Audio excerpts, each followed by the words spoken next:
Good morning बच्चों, कैसे हो आप सभी। आशा करता हूँ आप सब बहुत अच्छे हो और अपनी अपनी पढ़ाई अच्छे से कर रहे हो। बच्चों, जो बच्चे इस चैनल पर पहली बार आए हैं वो इस चैनल को सब्सक्राइब करके बेल आइकन को प्रेस कर दीजिए।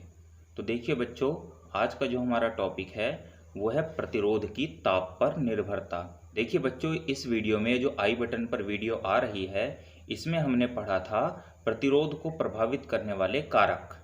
ठीक है, तो प्रतिरोध को प्रभावित करने वाले कारकों में एक चीज थी ताप। बच्चों, ताप जो है वो प्रतिरोध पर किस प्रकार निर्भर करता है, वहां हमने पढ़ा था कि किसी चालक का ताप बढ़ाने पर उसका प्रतिरोध बढ़ जाता है।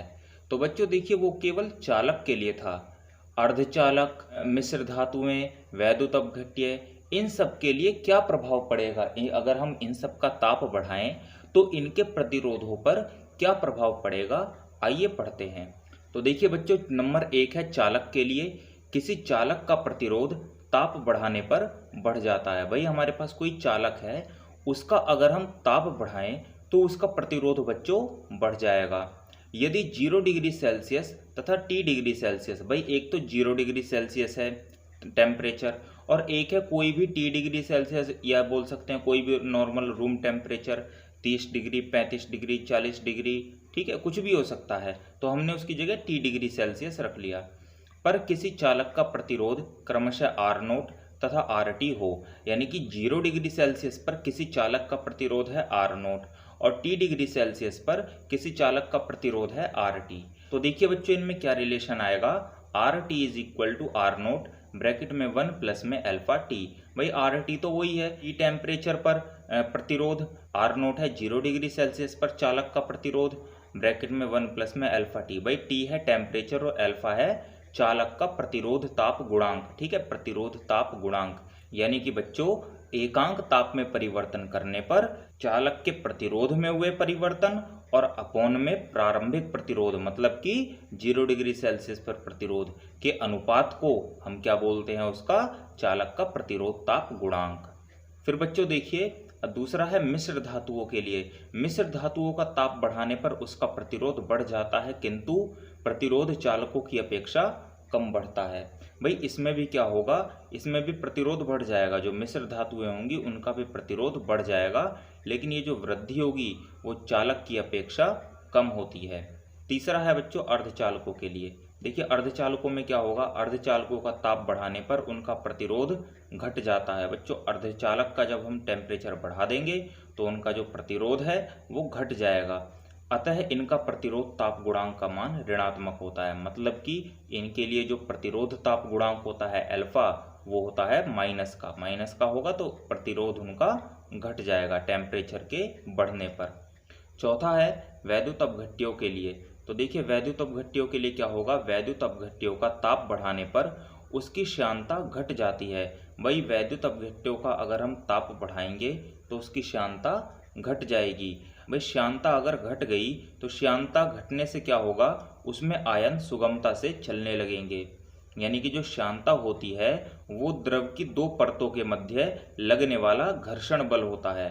भाई श्यानता जितनी ज़्यादा होगी उसके अंदर के आयन उतनी ही धीरे धीरे चल पाएंगे, लेकिन जैसे जैसे हम ताप बढ़ा देंगे श्यानता घट जाएगी और श्यानता घटने से वैद्युत अपघट्यों का प्रतिरोध घट जाएगा।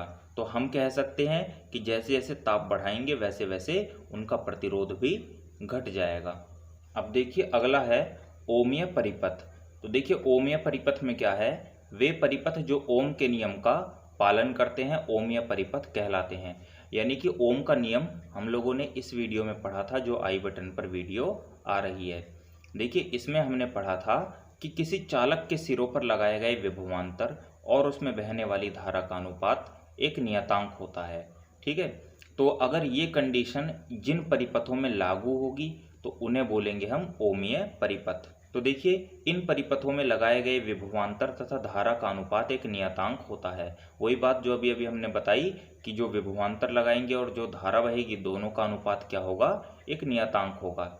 अतः विभवांतर तथा धारा के मध्य ग्राफ खींचने पर एक सरल रेखा प्राप्त होती है। बच्चों अगर दो भौतिक राशि जिनका अनुपात एक नियतांक हो, दो ऐसी भौतिक राशि जिनका अनुपात नियतांक हो, उनके मध्य ग्राफ खींचने पर हमें एक सरल रेखा प्राप्त होगी। या कह सकते हैं दो ऐसी भौतिक राशि जो कि एक दूसरे के समानुपाती हों, उनके मध्य भी अगर हम ग्राफ खींच दें तो भी एक सरल रेखा प्राप्त होगी।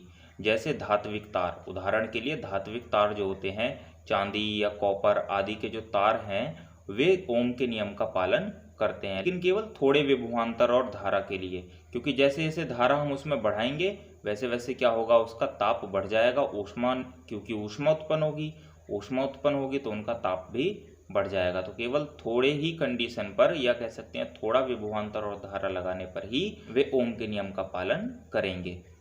अगला है बच्चों अनोमीय परिपथ। तो देखिए अनोमीय परिपथ में क्या है, वे परिपथ जो ओम के नियम का पालन नहीं करते अनोमीय परिपथ कहलाते हैं।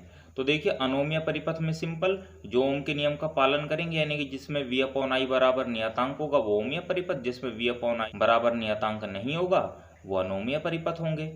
फिर है इन परिपथों में लगाए गए विभवांतर तथा धारा का अनुपात नियत नहीं होता है, यानी कि इनमें क्या होगा, जो हम वोल्टेज लगा देंगे और उसमें बहने वाली धारा, दोनों का जो रेशियो होगा वो नियत नहीं होगा। अतः विभवांतर तथा धारा के मध्य ग्राफ खींचने पर वक्र रेखा प्राप्त होगी, यानी कि V और I दोनों का अनुपात अगर नियतांक नहीं है तो यहाँ पर हमें सीधी रेखा नहीं प्राप्त होगी, यहाँ पर हमें वक्र रेखा प्राप्त होगी। देखिए उदाहरण के लिए डायोड, ट्रायोड, टॉर्च का बल्ब आदि। जो डायोड ट्रायोड है इसे आप आने वाली कुछ वीडियो में पढ़ोगे। तो देखिए जो टॉर्च का बल्ब है ये भी बच्चों ज़्यादा ओम के नियम का पालन नहीं करता, ठीक है, तो ये अनोमीय परिपथ में आएगा। देखिए बच्चों ये जो दो ग्राफ बने हुए हैं ये ओमीय परिपथ और अनोमीय परिपथ के लिए हमने बनाया है। देखिए इस वाई एक्सिस पर,